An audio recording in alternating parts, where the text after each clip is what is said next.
Holidays-nale, adu namma GT Holidays da.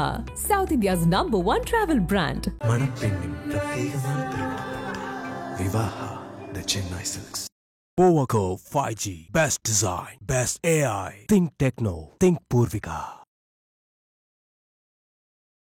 அண்ணாவை பற்றி, பெரியாரை பற்றி, திராவிட இயக்கங்களை பற்றி மதுரையில மாநாட்டில் விமர்சித்ததற்கு பாஜகவுடனான கூட்டணியை முறித்துக் கொள்ளப் போகிறார்கள் என்று உதயகுமார் அறிவிக்கிறாரா, இல்ல எடப்பாடி பழனிசாமி அறிவிக்க போகிறாரா? கோவையில வேலுமணி அவர்கள் RSS ஓட நிகழ்வுல திரு மோகன் பகவத்தோட கலந்துக்கிறார். மோகன் பகவத்துக்கு வேல் பரிசீலிக்கிறார். சேலத்துல எடப்பாடி பழனிசாமிக்கு வேல் பரிசீலிக்கப்படுகிறது. இந்துத்துவாவை பற்றி பேசுவார்கள். அப்ப அது அவர்கள் சித்தாந்த பிரச்சார களமாக அவர்கள் அதை பயன்படுத்துவார்கள். அப்ப அந்த கூட்டத்துல அதிமுக கலந்து கொண்டது என்பதே தவறு. அண்ணாமலை பயணம் நிறைவடைகிற பொழுது அதிமுக கூட்டணி நிறைவடைந்திருக்கும். அந்த கூட்டணி முறிந்துவிடும். தலவாய் சுந்தரம் RSS நிகழ்வு துவக்கி வச்சது கட்சி விட்டு நீக்கினாங்கல்ல. எடப்பாடி பழனிசாமி வேலுமணிய மோகன் பகவத்தோட நிகழ்ச்சியில கலந்துகிட்டு வேல் பரிசீலிச்சதுக்கு எப்ப கட்சி விட்டு நீக்க போறாரு? அப்ப மோடி பக்தியா முருக பக்தியா எடப்பாடி பழனிசாமி இடத்துல இருப்பது? திமுக எளிதாக வென்றுவிடும். பாஜக தன்னை எளிதாக வளர்த்துக் கொள்வார்கள். இரண்டு புறமும் இழப்பை சந்திக்க வேண்டிய நிலையில் அதிமுக இருக்கும். மூன்றாவதாக விஜய் இடத்திலும் இழப்பை சந்திக்க வேண்டிய இடத்துல அதிமுக இருக்கும். அண்ணாமலை என்ன செய்தாரோ அதை இன்றைக்கு அமித்ஷா செய்கிறார். எடப்பாடி பழனிசாமி தான் முதலமைச்சர், ஆனால் ஆட்சி பாஜக ஆட்சி. வணக்கம். இன்று நம் நிகழ்ச்சியில் நம்முடன் இணைந்திருப்பவர் அதிமுக ஒருங்கிணைப்பு குழுவை சேர்ந்த KC பழனிசாமி அவர்கள். சார் கிட்ட கேட்க நிறைய கேள்விகளும் சந்தேகங்களும் இருக்கு, பேசுவோம். வணக்கம் சார். வணக்கம். மதுரையில முருக பக்தர்கள் மாநாடு நடந்து முடிச்சிருக்கு. அங்க பிளே பண்ண ஏவி இப்ப சர்ச்சைக்குரியனதா மாறி இருக்கு. அதிமுக முன்னாள் அமைச்சர்கள் இருந்த அதே மேடையிலேயே அண்ணா பெரியார் குறித்த விமர்சனங்கள் இருக்கக்கூடிய அந்த ஏவியை எப்படி பொறுத்துக்கிட்டு அமைதியா இருந்தாங்க அப்படிங்கிற விமர்சனமும் கேள்வியும் முன்வைக்கப்பட்டது. மேடை நாகரீகம் கருதி அங்க கருத்து தெரிவிக்க முடியல. ஆனா கொள்கையை நாங்க எப்பவுமே விட்டு கொடுக்க மாட்டோம். முன்னாடி எங்களுடைய தலைவர்களை விமர்சனம் மரணத்துக்கு கூட்டணியில என்ன மாதிரியான நிகழ்வுகள் நடந்ததுங்கிறது உங்களுக்கு எல்லாம் தெரியும் அப்படின்னு ஒரு விளக்கம் கொடுத்திருந்திருக்காங்க அதிமுக தரப்புல. இது சரியான விளக்கம்னு பாக்குறீங்களா? இதற்கு முன்பு அண்ணாமலை அவர்கள் அண்ணாவை பற்றி விமர்சித்த பொழுது கூட்டணியை முறித்துக் கொண்டார்கள். அப்ப அதே போல இப்பொழுது அண்ணாவை பற்றி, பெரியாரை பற்றி, திராவிட இயக்கங்களை பற்றி மதுரையில மாநாட்டில் விமர்சித்ததற்கு பாஜகவுடனான கூட்டணியை முறித்துக் கொள்ளப் போகிறார்கள் என்று உதயகுமார் அறிவிக்கிறாரா, இல்ல எடப்பாடி பழனிசாமி அறிவிக்க போகிறாரா என்பதை நம்ம பொறுத்திருந்துதான் பார்க்கணும். இது நம்ம அந்த ஒரு நிகழ்வோடு பார்க்க கூடாது. அதனுடைய தொடர்ச்சியாக கோவையில வேலுமணி அவர்கள் RSS ஓட நிகழ்வுல திரு மோகன் பகவத்தோட கலந்துக்கிறார். மோகன் பகவத்துக்கு வேல் பரிசீலிக்கிறார். சேலத்துல எடப்பாடி பழனிசாமிக்கு வேல் பரிசீலிக்கப்படுகிறது. அதே போல திரு அமித்ஷா அவர்கள் ஹிந்தி மொழி தான் இந்தியா முழுக்க இருக்கணும், ஆங்கிலம் அகற்றப்பட வேண்டும் என்று பொருள்பட பேசுகிறார். திராவிட கொள்கை என்பது இருமொழி கொள்கை, மும்மொழி கொள்கை அல்ல. அப்ப அதே போல மதுரையில் நடந்த அந்த மாநாட்டுல அறநிலையத்துறை கட்டுப்பாட்டில இருந்து இந்து கோயில்கள் வெளியேற்றப்படணும்னு சொல்றாங்க. இது ஜெயலலிதா அம்மா அவர்கள் 91 கொடுத்த தேர்தல் அறிக்கையில் இருந்தது. ஆனால் அவர்கள் அதன் பிறகு அதை கைவிட்டு விட்டார்கள். ஏன்னா அது செயல்படுத்த முடியாது, செயல்படுத்த கூடாது என்பதற்காக அவர்கள் அதை கைவிட்டு விட்டார்கள். அப்ப இந்த எல்லா சம்பவங்களையும் நம்ம தொடர்ச்சியாக எடுத்து பார்க்கிற பொழுது அடுத்து இதற்கு மேல ஒரு படி மேல போய் ஒருவேளை பாரதிய ஜனதா கட்சியோடு நாங்கள் கூட்டணி வைத்திருக்கிறோம், கூட்டணி கட்சிகளின் சார்பாக மதுரையில ஒரு நிகழ்வை பாஜக முன்னெடுக்கிற பொழுது நாங்கள் கலந்து கொண்டோம் என்பது இல்ல. நடைபெற்றது இந்து முன்னணியினுடைய கூட்டம். இந்து முன்னணியில் என்ன பேசுவார்கள், இந்துத்துவாவை பற்றி பேசுவார்கள். அப்ப அது அவர்கள் சித்தாந்த பிரச்சார களமாக அவர்கள் அதை பயன்படுத்துவார்கள் என்பது நமக்கு தெரியும். அப்ப அந்த கூட்டத்துல அதிமுக கலந்து கொண்டது என்பதே தவறு. எடப்பாடி பழனிசாமி அப்படிப்பட்ட ஒரு நிகழ்வுக்கு வாழ்த்தி சொல்வதோடு நிறுத்தி இருக்கலாம். அந்த நிகழ்வுல போனாலே இந்துத்துவ சித்தாந்தங்கள் முன்னெடுக்கப்படும். இந்துத்துவாவுக்கு எதிராக இருக்கிற திராவிட சித்தாந்தங்கள் மீது அவர்கள் வெறுப்பை வெளிப்படுத்துவார்கள் என்பது எல்லோருக்கும் தெரிந்த விஷயம் தானே. இது தெரிந்தும் கூட ஏன் அதுல கலந்துக்கிறாங்க? இதற்கு முன்பு இதே தவறை செய்தார்கள். அண்ணாமலையினுடைய நடைபயணத்துல அமித்ஷா துவக்கி வைக்கப்பட்ட பொழுது அதிமுக ஏன் கலந்துக்கணும்? அன்றைக்கு நான் தான் முதல்ல எல்லா ஊடகங்கள்லயும் சொன்னேன், அண்ணாமலை பயணம் நிறைவடைகிற பொழுது அதிமுக கூட்டணி நிறைவடைந்திருக்கும், அந்த கூட்டணி முறிந்து விடும். ஏன்னா அண்ணாமலை அவர்களது செயல்பாடுகளும் பேச்சுக்களும் அது போலதான் அமைகிறதுன்னு சொன்னேன். அதுதான் நடந்தது. அப்ப இதுல எல்லாமே இந்த நிகழ்வுகளில் இவர்கள் கலந்து கொண்டது என்பது தவறு. கிட்டத்தட்ட தமிழ்நாட்டு அரசியல்ல திமுகவுக்கு இன்றைக்கு மக்கள் மத்தியில ஒரு எதிர்ப்புணர்வு இருக்கிறது. அந்த ஆன்டி இன்கம்பன்சி இருக்கு, இந்த அரசாங்கத்திற்கு எதிர்ப்பு உணர்வுகள் இருக்கு. இன்றைய ஸ்டாலின் அரசாங்கத்தை விட எடப்பாடி பழனிசாமி உள்பட அதிமுக அரசாங்கங்கள் சற்று சிறப்பாக இருந்தது என்றுதான் அவர்கள் பார்க்கிறாங்க. அப்ப இந்த அரசாங்கத்தை வீழ்த்துகிற சக்தி அதிமுகவுக்கு உண்டு, அதிமுக கூட்டணிக்கு உண்டு. ஆனால் அதை தவிர்த்து விட்டு பாரதிய ஜனதா கட்சியின் தலைமையிலான கூட்டணி, என்டிஏ ஆட்சி, பாஜக ஆட்சி என்று பாஜகவை உயர்த்தி பிடிப்பதற்கு அதிமுக அதற்கு அடிபணிந்து செல்வது என்பது மீண்டும் திமுகவை ஆட்சி கட்டிலில் அமர்த்துவதற்கு மறைமுகமாக எடப்பாடி பழனிசாமி ஒத்துழைக்கிறார். தமிழ்நாட்டு மக்கள் என்றைக்கும் நீங்கள் இந்துத்துவாவா திராவிடமா என்றால் திராவிடத்தின் பக்கம் நிற்பார்கள், நீங்கள் திமுகவா அதிமுகவா என்றால் அதிமுக பக்கம் நிற்பார்கள். அப்ப எடப்பாடி பழனிசாமி அந்த கேள்வியை திமுகவா அதிமுகவா என்று கட்டமைப்பதற்கு பதிலாக இந்துத்துவாவா திராவிடமா என்று அவர் கட்டமைப்பதற்கு பாஜகவுக்கும் திமுகவுக்கும் ஒரு சேர துணை சென்று தன்னுடைய அதிமுகவுடைய பலத்தை, வாக்கு வங்கியை சிதைக்கிற பணியை சிறப்பாக செய்து கொண்டிருக்கிறார். இல்ல சார், அந்த மாநாடுங்கிறது நீதிமன்ற உத்தரவுப்படி அரசியல் பேசக்கூடாது. அது மட்டும் இல்லாம பாஜக அழைப்பு விடுக்கும் பொழுதே சொல்லியிருந்தது, அது பியூரான ஒரு முருக பக்தர்களுக்கான மாநாடு, பக்தி மாநாடு, இதுல அரசியல் பேச போறது கிடையாது அப்படிங்கிறது. மேடையில பேசின பாஜக தலைவர் நயினா நாகேந்திரன் உட்பட எல்லாரும் அதுதான் சொன்னாங்க. அப்போ அங்க வந்திருக்க முன்னாள் அதிமுக அமைச்சர்களுக்கு எப்படி தெரியும் அங்க அரசியல் பேசுவாங்க, இந்துத்துவா கருத்துக்களை, அதுலயும் குறிப்பா இந்துத்துவா மட்டும் முன்னெடுத்தாலும் பரவாயில்ல, அண்ணாவையோ பெரியாரையோ விமர்சிப்பாங்கிற விஷயம் அவங்களுக்கு தெரிஞ்சிருக்காது இல்லையா? இல்ல, அதாவது இந்து முன்னணி என்பது என்ன, மதச்சார்புடையதா மதச்சார்பு அற்றதா? மதச்சார்புடையது. அதிமுகங்கிறது என்ன, திராவிட கட்சியா இந்துத்துவ கட்சியா? அது திராவிட கட்சி, மாற்று கருத்து இல்ல. நம்ம கூட்டணி வச்சிருக்கிறது பாஜக கூடவா இந்து முன்னணி கூடவா ஆர்எஸ்எஸ் கூடவா? பாஜக கூட தான். ஆனா இந்து முன்னணி ஆர்எஸ்எஸ் பிரிச்சு பார்க்க முடியாது இல்லையா? இல்ல, அப்ப நம்ம எதுக்கு அந்த நிகழ்வுல கலந்துக்கணும்னு சொல்றோம், அதை தவிர்த்திருக்கலாம்னு சொல்றோம். நீங்க நாங்கள் எதிர்பார்க்கவில்லை என்றால் அப்ப இவர்களுக்கு அரசியல் அடிச்சுவடி தெரியவில்லை என்றுதான அர்த்தம். ஒன்று அரசியல் அடிச்சுவடி தெரியல, அல்லது மறுப்பு சொல்ல முடியாத அளவுக்கு பாரதிய ஜனதா கட்சி இடத்தில் இவர்கள் மண்டியிட்டு கிடக்கிறார்கள் என்றுதானே நம்ம எடுத்துக்கணும். மறுப்பு சொல்லலன்னு சொல்ல முடியாது. இன்னைக்கு எச்சரிக்கை விடுக்கக்கூடிய துணையிலேயே பேசியிருக்காங்களே, அந்த காலத்துல இதெல்லாம் சரி. அதுக்குதான் நான் இன்னும் 2 நிகழ்வுகளை சொன்னேன். தலவாய் சுந்தரம் ஆர்எஸ்எஸ் நிகழ்வு துவக்கி வச்சது கட்சி விட்டு நீக்கினாங்கல்ல. எடப்பாடி பழனிசாமி வேலுமணிய மோகன் பகவத்தோட நிகழ்ச்சியில கலந்துகிட்டு வேல் பரிசளித்ததுக்கு எப்ப கட்சி விட்டு நீக்க போறாருன்னு கேளுங்க. ஆனா சுந்தரத்தை நீக்கினார் இல்ல சார், அது ஆர்எஸ்எஸ் நிகழ்வு இல்லையா? பேரூர் ஆதீனத்துடைய 100ஆண்டு விழா, அதுக்கு மோகன் பகவத் வந்திருக்கிறாரு. நீங்க ஆதீனத்துக்கு வேல் பரிசு கொடுத்தாரா, மோகன் பகவத்துக்கு வேல் பரிசு கொடுத்தாரா? மோகன் பகவத்துக்கு தான் கொடுத்தாரு. மோகன் பகவத் யாரு? பேரூர் மடத்தினுடைய தலைவரா இல்ல ஆர்எஸ்எஸ் தலைவரா? அப்ப இதெல்லாம் நீங்க ஆர்எஸ்எஸ் நிகழ்ச்சி இல்ல சார், அவர் பேரூர் ஆதீனத்துக்கு மரியாதை செலுத்த போயிருக்காரு. நீங்கள் மரியாதை செலுத்தப்பட்ட நபர் யார்? யாருக்கு நீங்கள் மரியாதை செலுத்தினீர்கள்? மடாதிபதிக்கா ஆர்எஸ்எஸ் தலைவருக்கா? ஒன்று. எடப்பாடி பழனிசாமி மதுரையில நிகழ்வு நடக்கிற பொழுது சிம்பாலிக்க வேல் பெற்றுக் கொள்கிறார். இதே எடப்பாடி பழனிசாமி அதிமுக ஆட்சியில் இருந்த பொழுது 2020 எல் முருகன் அவர்கள் தமிழ்நாட்டு தலைவராக இருந்த பொழுது பாஜகவுக்கு அவர் வேல் யாத்திரை செல்கிறார். அப்படி வேல் யாத்திரை செல்கிற பொழுது அந்த எல் முருகன் கைது செய்யப்பட்டு கல்யாண மண்டபங்கள்ல அடைத்து வைக்கப்பட்டாரா இல்லையா? அது திராவிட கொள்கையா? இன்றைக்கு முருகர் மாநாட்டுல கலந்து கொண்டு வாழ்த்து சொல்லி அங்கே திராவிடம் சிதைக்கப்படுகிற பொழுது, பழிக்கப்படுகிற பொழுது மேடை நாகரிகம் கருதி நாங்கள் அமைதியாக இருந்தோம் என்பது, அதை நீங்கள் ஒப்பிட வேண்டியது எல் முருகனை கைது செய்தார்கள் வேல் யாத்திரையில். அப்ப அது எடப்பாடி பழனிசாமிக்கு முருக பக்தி இல்லையா இன்னைக்கு? அப்ப மோடி பக்தியா முருக பக்தியா எடப்பாடி பழனிசாமி இடத்துல இருப்பது? இவர்களது நடவடிக்கைகளே 2019-20 காலகட்டங்களுக்கும் இன்றைய காலகட்டங்களுக்கும் எதிர்மறையாக அமைந்திருக்கிறது.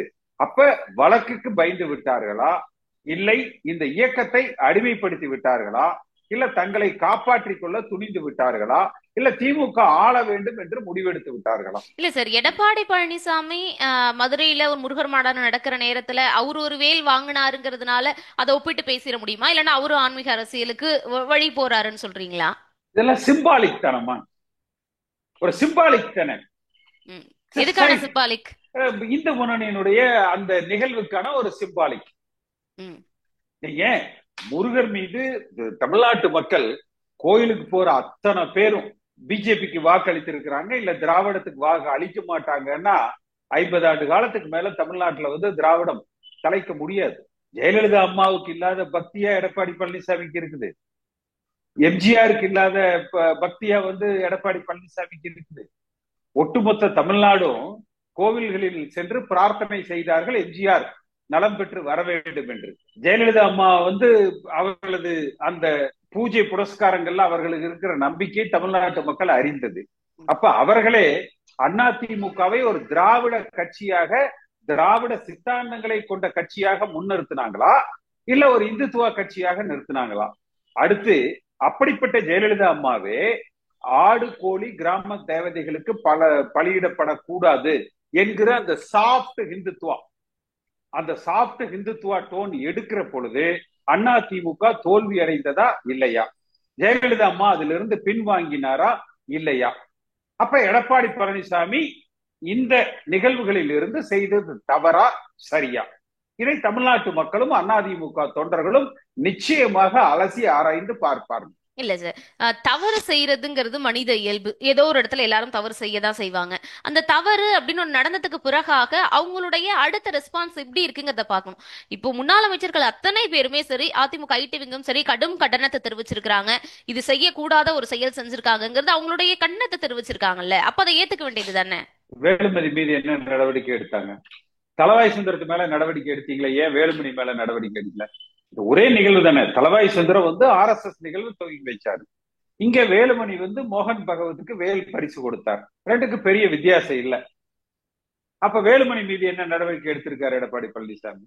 அப்போ வேலுமணியே முன்பிருந்தே பாஜகவோட, அதாவது கூட்டணி இல்லாதப்பயே கூட்டணி, அதிமுக பாஜக கூட்டணி அமைக்கிறதுக்கு வேலுமணி தான் முயற்சி பண்றாரு. பாஜகவோட நெருக்கமா டெல்லி தொடர்பு இருக்குன்னாங்க. இப்ப RSS தொடர்பும் SP வேலுமணிக்கு தான் நெருக்கமா இருக்குன்னு சொல்ல வரீங்களா? நிச்சயமா. இதுல என்ன சொல்றதுக்கு என்ன இருக்குதுன்னு அதைத்தானே அவரே வெளிப்படுத்துறாரு. அவரே அதை வந்து வெளிப்படுத்துறாரு. அடுத்து அண்ணாவை பற்றி பேசிய பொழுது நீங்க கூட்டணியை முறிச்சீங்க, அதை சொல்லி அடையாளப்படுத்தி உதயகுமார் பேசுகிறார். அப்ப இன்றைக்கு என்ன எச்சரிக்கை விடுத்துட்டாரு எடப்பாடி பழனிசாமி? இது போன்ற நிகழ்வுகள் அடுத்து கூட்டணி முறிவு அந்த மாதிரி ஒரு எச்சரிக்கையா எடுத்துக்க வேண்டியதானே அது? இல்ல அப்படின்னு நம்ம வந்து பிரிஷூம் பண்ணிக்கணும்னு சொல்லி சொல்றாங்க. ஆனால் நீங்க எவ்வளவு முறை நீங்க நாடாளுமன்ற தேர்தலுக்கு முன்பு பாஜகவோட கூட்டணி, நீங்க தேர்தலுக்கு முன்னாடி பிரிஞ்சுட்டீங்க. பிரிஞ்சு எத்தனை தொகுதியில ஜெயிச்சீங்க? தோல்வி அடைஞ்சீங்க. எல்லா தொகுதியிலையும் படுதோல்வி அடைஞ்சீங்க. சரி, அதற்கு அப்புறம் எந்த காலத்திலையும் பாஜகவோட கூட்டணி இல்லைங்கிற நிலைப்பாடு வச்சீங்க. மதுரையில இஸ்லாமியர் மாநாட்டுல கலந்து கொண்டீங்க. பெரிய நிலைப்பாடுகளை அங்க அறிவித்தீங்க. திருப்பி இப்ப பாஜகவோட கூட்டணின்னு சொன்னீங்க. இப்ப மீண்டும் இந்த நிகழ்வால நான் பாஜக விட்டு வெளியே வந்துடுறேன்னு சொல்றீங்க. ஏன்னா நம்ம பெட்டிக்கடை நடத்துறோமா, அரசியல் கட்சி நடத்துறோமா? மாறி மாறி இந்த நிலைப்பாடுகளை மக்கள் ஏற்றுக்கொள்வார்களா? தேர்தலுக்கு இன்னொரு 10 மாதங்கள் இருக்கு. ஒரு ஜாக்கிரதை உணர்வோடு அந்த சித்தாந்த ரீதியில் திராவிட இயக்கமாக இந்த இயக்கம் வழிநடத்தப்பட்டு திமுகவை வீழ்த்துகிற வழியில் ஒரு வலிமையான அதிமுக கூட்டணியை அமைக்கணும். சரி, அரசியல்லையாவது எடப்பாடி, அதாவது அமித்ஷா முதல்ல என்ன சொன்னாரு? கூட்டணி ஆட்சி அமையும் சொன்னார். அதற்கு பிறகு எடப்பாடி பழனிசாமி, நீங்க தவறா புரிந்து கொண்டீங்க, இந்த கூட்டணி ஆட்சி அமைக்கும் விளக்க சொன்னாரு. ஆனா அமித்ஷா தெல்ல தெளிவாக மீண்டும் மதுரையில என்ன சொன்னாரு? NDA கூட்டணி ஆட்சி அமைக்கும், பாஜக கூட்டணி ஆட்சி அமைக்கும் என்று சொன்னாங்க. இது நான் வழக்கமா சொல்றதுதான். தமிழ்நாட்டு மக்கள், நீங்கள் இந்துத்துவாவா திராவிடமா என்றால் திராவிடத்தின் பக்கம் வாக்களிப்பார்கள். நீங்கள் திமுகவா அதிமுகவா என்றால் அதிமுக பக்கம் வாக்களிப்பார்கள். வருகிற சட்டமன்ற தேர்தலுக்கு அதிமுக அமைக்க வேண்டியது தேர்தல் களம் அதிமுக கூட்டணிக்கும் திமுக கூட்டணிக்குமான தேர்தலாக நாம் கட்டமைக்க வேண்டும். மாற்றாக பாஜகவுக்கும், அதாவது இந்துத்துவ சக்திகளுக்கும், இந்துத்துவ சித்தாந்தங்களுக்கும், திராவிட சித்தாந்தங்களுக்குமான களமாக இது அமைக்கப்படுகிற பொழுது திமுக எளிதாக வென்றுவிடும். பாஜக தன்னை எளிதாக வளர்த்து கொள்வார்கள். இரண்டு புறமும் இழப்பை சந்திக்க வேண்டிய நிலையில் அதிமுக இருக்கும். மூன்றாவதாக விஜய் இடத்திலும் இழப்பை சந்திக்க வேண்டிய இடத்துல அதிமுக இருக்கும். இது தேவையா? ஒரு தவறான முடிவு, வேலுமணி, எடப்பாடி பழனிசாமி, உதயகுமார் போன்றவர்களின் தவறான இந்த நடவடிக்கைகள் அதிமுக வாக்கு வங்கியை சரிக்கிற, வீழ்த்துகிற பணியை செய்கிறதா இல்லையா? இல்ல சார், அதாவது அமித்ஷா அவர்கள் அதிமுக தலைமையில் கூட்டணி, எடப்பாடி பழனிசாமி அவர்கள் தான் கூட்டணியுடைய தலைவர் அப்படின்னு குறிப்பிட்டுட்டாரு.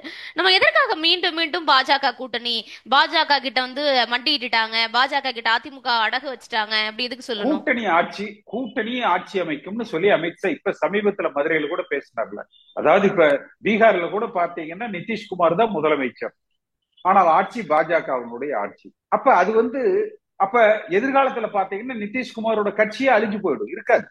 நிதிஷ்குமாருக்கு பிறகு அந்த கட்சியே இருக்காது. குறைந்தபட்ச நிதிஷ்குமாராவது அந்த கட்சியினுடைய ஸ்தாபகர், அந்த கட்சியை துவக்கியவர். ஆனால் அதிமுக என்பது எம்ஜிஆர் கட்சி.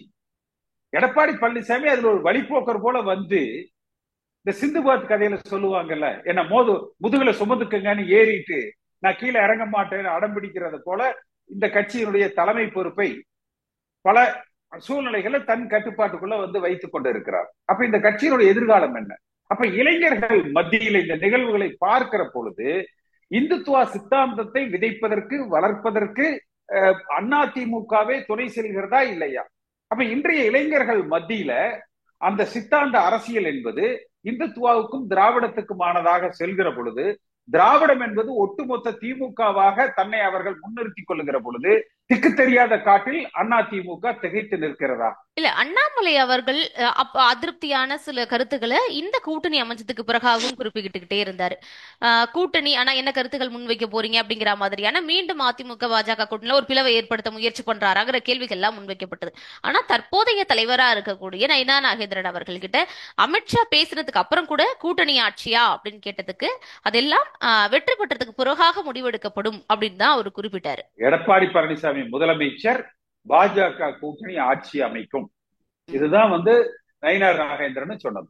அதுதான் நான் ரொம்ப சிம்பிள் டேர்ம்ஸ்ல சொல்றேன். நீங்கள் இந்துத்துவாவா திராவிடமா என்றால் தமிழ்நாட்டு மக்கள் திராவிடத்தின் பக்கம் நிற்பார்கள்.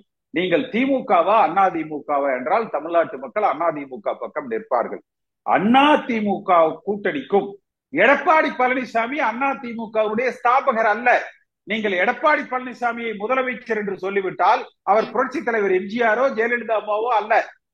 அவருக்காக வாக்களிப்பதற்கு அதிமுக என்கிற அந்த சித்தாந்தங்களை கொன்ற அந்த அதிமுக கட்சியா திமுக கட்சியா என்கிற அதிமுக என்கிற திராவிட கட்சிக்கு தான் வாக்களிப்பாங்க. எடப்பாடி பழனிசாமி முதலமைச்சர் ஆக வேண்டும் என்று யாரும் தமிழ்நாட்டுல வேண்டி விரும்பி நிக்கல. அதிமுக ஆள வேண்டும் நினைக்கிறாங்க.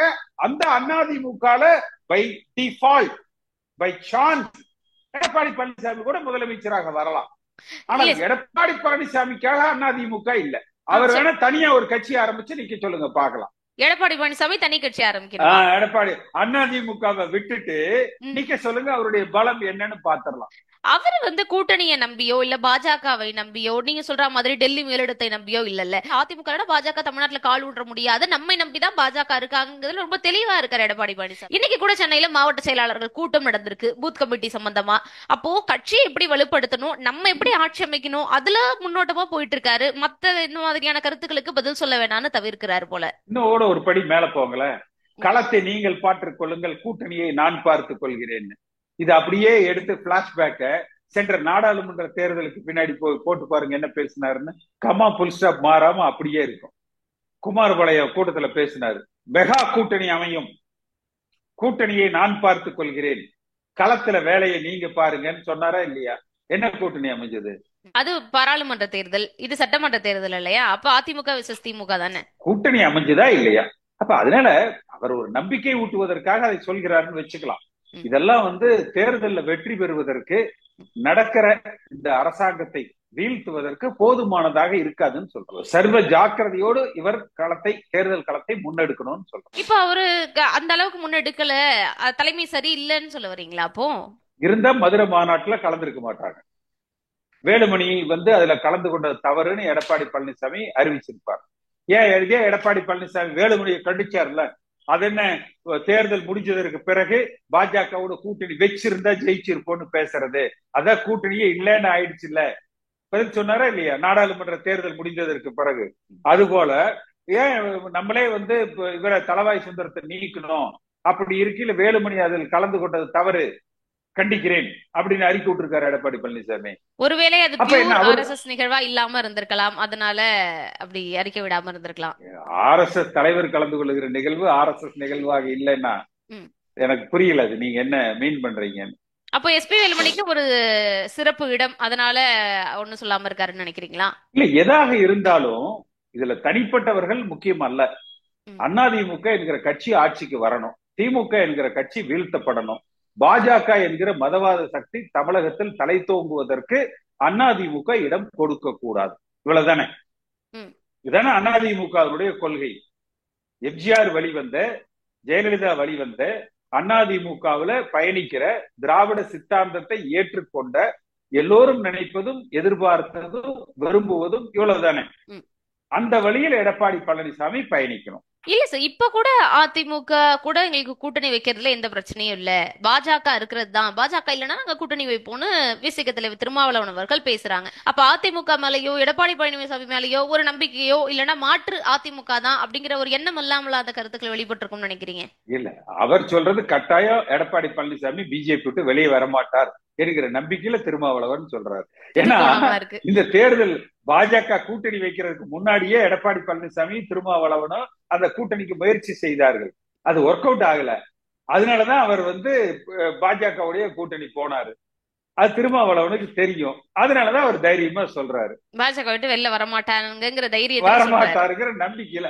சரி, இனிமே யாரு வருவாங்கன்னு நினைக்கிறீங்க சார்? மெகா கூட்டணின்னு எடப்பாடி பழனிசாமி இப்பவும் சொல்றாரு, அதிமுக கூட பாஜக தவிர்த்து. இது வந்து நடக்கட்டும், நம்ம வந்து அசம்ஷன்ஸ்ல பேச வேண்டாம். இன்னும் தொடர்ச்சியா உங்களுக்கு இன்டர்வியூ நான் தர்றேன், இதோட முடியறது இல்ல, இன்றைய நிகழ்வுகளை பத்தி பேசுவோம். அதிமுக தரப்புல இது மாதிரி பண்ணப்பட்டிருக்குன்னா அமமுக சேர்ந்த டிடிவி தினகரனும் சொல்லியிருக்கிறாரு, இது கண்டனத்திற்குரிய ஒரு விஷயம் தான், அது வந்து செஞ்சிருக்க கூடாது அந்த இடத்துல அப்படிங்கிற கண்டனத்தை அவரும் பதிவு பண்ணியிருக்காரு. எங்களால போக முடியல, அழைப்பு டிடிவி தினகரன். அவர் வந்து ஆர்கே நகர் எலெக்ஷன் அப்ப என்ன பேசினாரு? என் உயிர் உள்ளவரை பாஜகவோடு நான் கூட்டணி வைக்க மாட்டேன் சொன்னாரா இல்லையா? அரசியல் இவர்கள் எல்லாருமே இவங்க எல்லோருமே தங்கள் சுயநலத்திற்காக, தங்களை காப்பாற்றிக் கொள்வதற்காக கட்சி நடத்துறாங்க. இது வந்து பெரிய ஒரு கொள்கை ரீதியான பயணம் அல்ல. அவர்கள் சொத்துக்களை காப்பாற்றிக்கணும், வழக்குகளிலிருந்து தங்களை பாதுகாத்துக் கொள்ளணும், குடும்பத்தை பாதுகாத்துக் கொள்ளணும். அதனால இதுல பெரிய சித்தாந்தம் எல்லாம் நம்ம வந்து பார்க்க முடியாது. அதனால அதை நம்ம பெருசா எடுத்துக்க வேண்டாம்னு சொல்றேன். அவர் சொல்லிட்டு போறாரு, விட்டுருங்க அதைய. இல்ல சார், சித்தாந்தம் அப்படிங்கறத தாண்டி திமுக அப்படிங்கிற ஒரு கட்சியை ஆட்சியில இருந்து அகற்றணும்னா ஒரு பலத்த கூட்டணி வேணும். அதுக்காக அதிமுக, பாஜக, அமமுகன்னு இருக்கக்கூடிய எல்லா கட்சிகளும் ஒரே அணியில திரண்டு இருந்தாதான் ஒரு மெகா கூட்டணியை அவங்களை எதிர்க்க முடியும். ஏன்னா அங்கேயே கூட்டணி பலம் இருக்குங்கிறப்போ நம்ம அப்படித்தானே பார்க்கணும். நீங்க வந்து உங்களுடைய சுயநலத்துக்காக கூட்டணி வச்சிருக்கீங்கன்னு சொல்ல முடியுமா? அதாவது தமிழ்நாட்டில் இருக்கிற அரசியல் கட்சிகள்ல திமுகவுக்குன்னு ஒரு எதிர் வாக்கு வங்கி இருக்கு. திமுகவை ஆட்சிக்கு வரக்கூடாதுன்னு வாக்களிக்கிற மக்கள் இருக்கிறாங்க, பாஜக ஆட்சிக்கு வரக்கூடாதுன்னு வாக்களிக்கிற மக்கள் இருக்கிறாங்க. எந்த விதமான நெகட்டிவ் ஓட்டு இல்லாத ஒரு கட்சி அதிமுக. அதிமுகவை ஆட்சிக்கு வருவதற்கு விடக்கூடாது அப்படின்னு யாரும் இல்லை. அடுத்து நெகட்டிவ் ஓட்ல பாஜக கூட்டணியினால் 10 வாக்குகள் வந்தா 25 வாக்குகள் வெளியேறும். +10 -25. அப்ப நெட் ரிசல்ட் என்ன? -15. அப்ப இதுதான் வந்து அரசியல் களம். அதனால பாஜக நம்மோடு பயணிப்பது எடப்பாடி பழனிசாமிக்கு, தினகரனுக்கு, வேலுமணிக்கு பலனுள்ளதாக அமையலாம், இல்ல நிறைய சொத்து சேர்த்த வசதியான அரசியல்வாதிகளுக்கு பலனுள்ளதாக அமையலாம். சாதாரண அதிமுக தொண்டனுக்கு அதை விரும்பல. நீங்க ஜெயலலிதா அம்மா காலத்துல மோடியா லேடியான்னு கேட்டு வெற்றி பெற்றார்களா இல்லையா? 2014 2016 தனித்து நின்று வெற்றி பெற்றார்களா இல்லையா? அப்ப அந்த அதிமுகவை தமிழ்நாட்டு மக்கள் ஏற்றுக்கொண்டார்களா இல்லையா? அப்ப அந்த அதிமுக திராவிட சித்தாந்தத்தில் பயணித்தது, திமுகவுக்கு மாற்று சக்தியாக தன்னை நிலைநிறுத்தி கொண்டது, ஒரு வலிமையான தலைமையாக எல்லோரையும் அரவணைக்கிற ஒருங்கிணைக்கிற ஒரு தலைமையாக அரசியலை முன்னெடுத்தார்கள். அது வெற்றி கண்டது. இன்றைக்கு எடப்பாடி பழனிசாமி அதை புரிந்து இந்த இயக்கத்தை வழிநடத்தணும். அப்போ பாஜக கூட்டணி பணல் அடிக்காதுன்னு சொல்றீங்க 26க்கு. அவர்களது நடவடிக்கைகள் நானே கூட ஆரம்ப காலகட்டத்துல பார்த்தீங்கன்னா, சரி நமக்கு ஒரு மத்திய அரசாங்கத்தினுடைய பலம் இருக்கிறது, நல்லதுதான், டாஸ்மாக்ல எல்லாம் ரைடு விட்டு உடனே திமுகவை செதறடிச்சிருவாங்க என்று கூட எல்லாரும் எதிர்பார்த்தாங்க. ஸ்டாலின் போய் பார்த்தோன்னே மோடி அந்த பக்கம் ஒரு துண்டு போட்டு வச்சுட்டாங்க. அவர்களோட ஒரு இணக்கம். ஆகாஷ் பாஸ்கரன் வீட்டுல இடி ரைடு போனதே தப்பு. உச்ச நீதிமன்றத்திலையும் பார்த்தீங்கன்னா இடி இந்த டாஸ்மாக்ல ரைடு பண்ணினதே தப்பு. இதுக்கு பெரிய அளவுல பாஜக எதிர்வினை ஆற்றவோ அல்லது முன்னெடுப்புகளை அந்த வழக்குகளை எடுக்கவோ இல்ல. அங்க ஒரு பக்கம் காம்ப்ரமைஸ் பண்ணிக்கிறாங்க. இந்த பக்கம் சரி அதிமுக ஆட்சி அமைக்கும், நாங்கள் அதற்கு உறுதுணையாக இருப்போம், மாநிலத்தை அதிமுக ஆளும், மத்தியில பாஜக ஆளும், அப்படியாவது இருக்கும் என்று எதிர்பார்க்கிற பொழுது அமித்ஷாவே அண்ணாமலை என்ன செய்தாரோ அதை இன்றைக்கு அமித்ஷா செய்கிறார். பாஜக, அதாவது எடப்பாடி பழனிசாமி தான் முதலமைச்சர், ஆனால் ஆட்சி பாஜக ஆட்சி. அப்ப இவர்கள் எடப்பாடி பழனிசாமியை பாஜக சேர்த்துக்கணும், ஆனால் அதிமுக தொண்டன் சேர மாட்டான். இவ்வளவு நேரம் இந்த கேள்விகளுக்கு மிக நேர்த்தியான தெளிவான பதில்களை கொடுத்ததுக்கு நன்றி சார். ஹாலிடேஸ்னாலே அது நம்ம ஜிடி ஹாலிடேஸ் தான். South India's number 1 travel brand. மணப்பெண்ணின் பிரத்யேகமான திருமணம் Vivaha the Chennai silks. Powerco 5G. Best design. Best AI. Think Techno. Think Purvika.